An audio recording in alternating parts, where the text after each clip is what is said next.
Section 22 Coverage. This section outlines the target beneficiaries of the credit and financial system established by the Afma.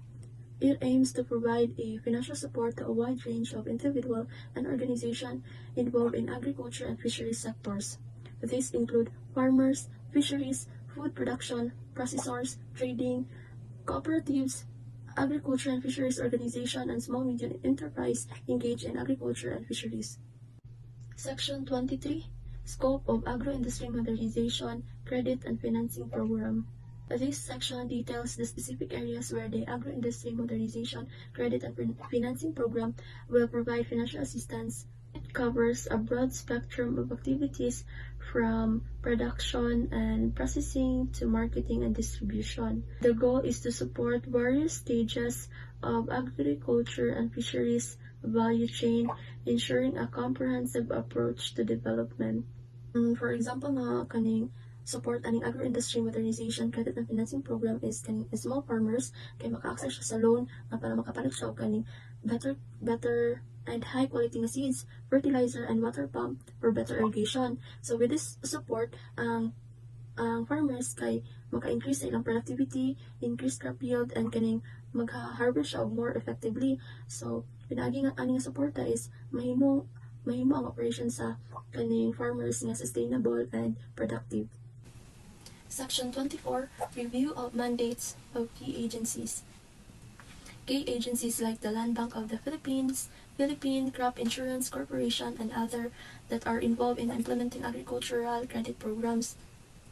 This section mandates an independent review of these agencies' mandates and program to identify areas for improvement. So the goal is to enhance credit access for farmers and fisher flocks by recommending policy changes that promote private sector involved in agricultural lending. Additionally, for projects with long gestational periods, such as those involving livestock or certain crops, extended grace period for loan repayment are recommended to ease financial pressures.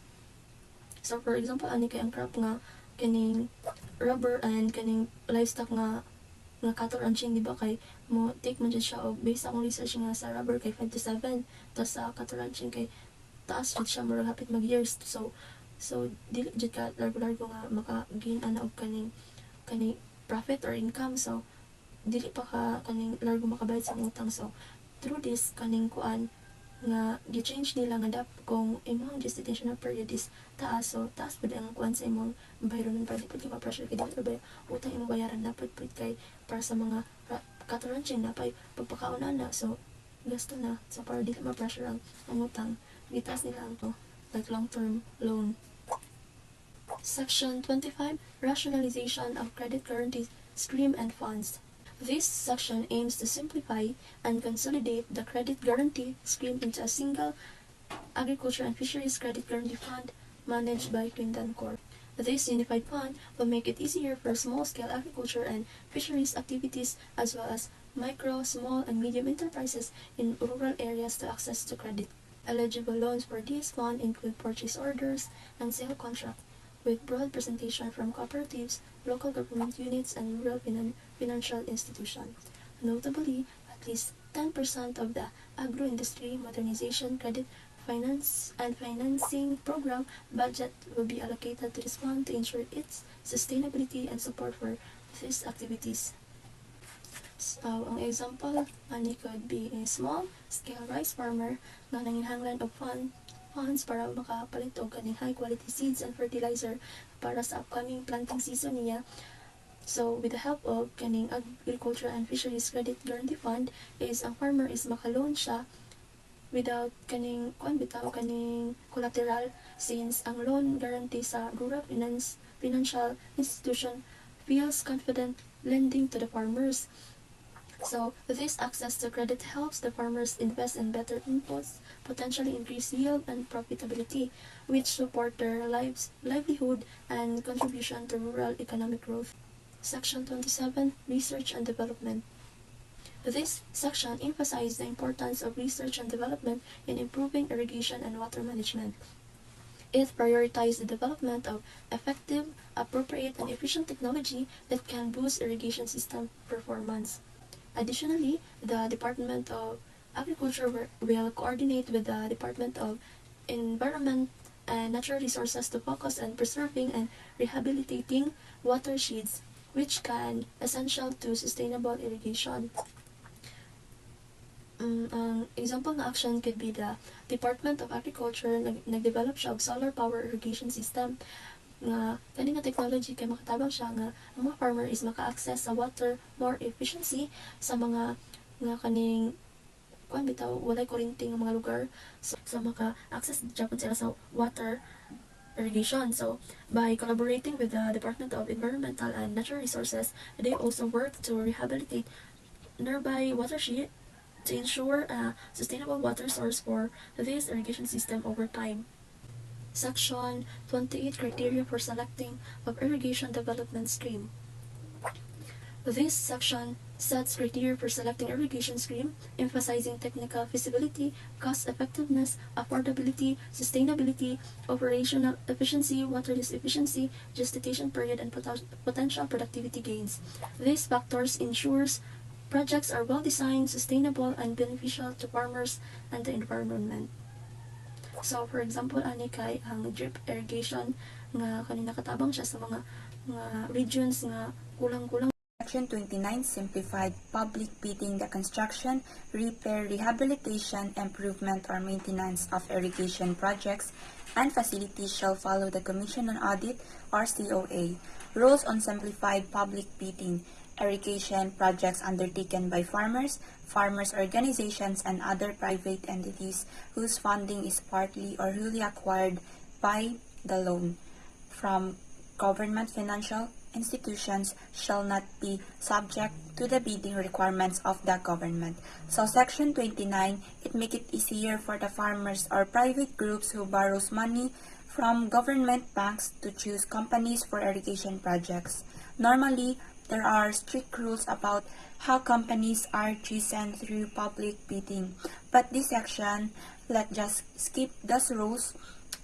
This helps speed up the process and let irrigation projects move forward faster, which can be helpful when farmers need water systems quickly. So next is section 30, National Irrigation System or NIS. The National Irrigation Administration, NIA, shall continue to plan, design, develop, rehabilitate, and improve the NISS. It shall continue to maintain and operate the major irrigation structures, including the headworks and main canals. In addition, the NIA is mandated to gradually turn over operations and maintenance of the National Irrigation System, secondary canals, and on-farm facilities to Irrigators Associations. So, Section 30, National Irrigation System or NIS, the National Irrigation Administration or NIA is in charge of big irrigation systems, like the main canals that carry water across the country. NIA will plan, build, and take care of this large system over time. NIA will also give smaller irrigation systems, like the secondary canals, to local farmers group to manage. This way, local people will take more control over their own irrigation, but NIA will still help and give advice and also support. Next is Section 31, Communal Irrigation System or CIS. The department shall within 5 years from the effectivity of this act devolve the planning, design, and management of CISS, including the transfer of NIA's assets and resources in relation to the CIS to the LGUs. The budget for the development, structures, operations, and maintenance of the CIS and the other types of irrigation system shall be prepared by the CURST through the LGUs, and the NIA shall continue to provide technical assistance to the LGUs even after complete devolution of the irrigation systems to the LGUs, as may be deemed necessary. So the Section 31, in 5 years, local governments or LGU will take over managing and fixing small irrigation system that serves local communities So the NEA will help by offering advice and support if needed. This change allows local government to be more responsible for their own irrigation needs and gives them the power to take care of this system, while system getting help from the NEA when it is necessary. Next is Section 32, Minor Irrigation Schemes. The department shall formulate the develop a plan for the promotion of a private sector lead development of minor irrigation systems such as shallow tubes wheels or STWS, low leaves pumps or LLPS, and other innovation system. The plan shall be included in the short-term agriculture and fisheries modernization plans. So, the Section 32, this section encourages private companies to build smaller irrigation systems like shallow wells and small pumps. The government will create a plan to attract these companies to help with the construction. These smaller systems will support farmers who need more localized irrigation solutions, making it easier for them to get water they need for their crops. Next is Section 33, Other Irrigation Construction Schemes. The government shall also encourage the constructions of irrigation facilities through the viable schemes for the construction of irrigation such as build operation transfer, build transfer, and other schemes that will fast track the development of irrigation systems. So Section 33, Other Irrigation Projects, the government will look for other ways to quickly build irrigation systems. This could include finding faster ways to build or using new technologies to improve irrigation. This goal is to make sure irrigation projects are completely quickly so that farmers have enough water to grow their crops when they need it the most. Next is Section 34, Guarantee of the national government to make, build, operate, transfer, or BOT projects for the irrigation attractive to proponents.